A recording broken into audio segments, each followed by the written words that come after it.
So I started this diet a while back, and it's just not very fun. And the other day I go home and I'm starting to work on something, and I don't know what happened that day, but it had just not been a good day. And the combination of not having a great day plus this whole diet thing, I was just not in a very good mood. And I was what you would call hangry. So I was working in the kitchen and Gracie came in, and she wanted to ask me a question or do something, and I immediately sighed. And I just went into this this default place where maybe I'm cynical or sarcastic. For me, that's what I grew up in. I grew up in a family that the native language was sarcasm and cynicism and yelling.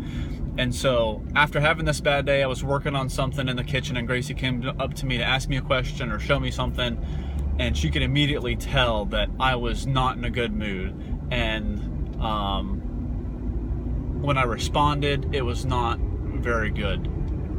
And I could immediately see the hurt in her eyes and in her face as she walked away.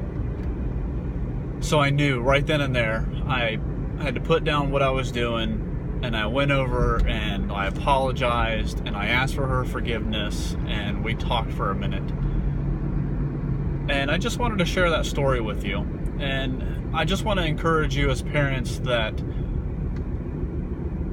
it's okay to have a bad day. But as parents, our attitudes and our hearts, they set the tone for our families. They set the tone for the way that we communicate and the way that we interact and the way that we live.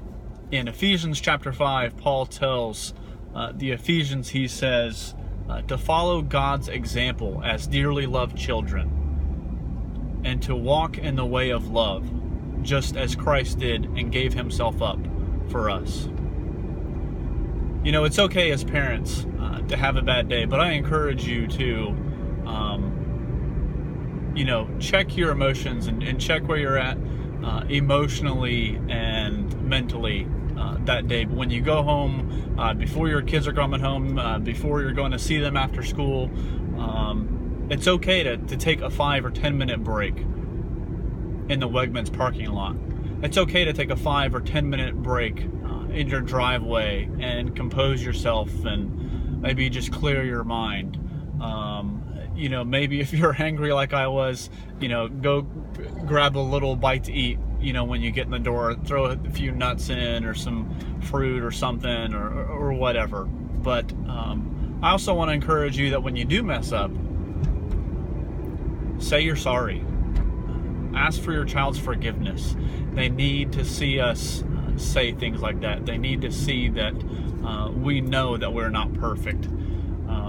So our children don't become bitter or angry or cynical like we are sometimes.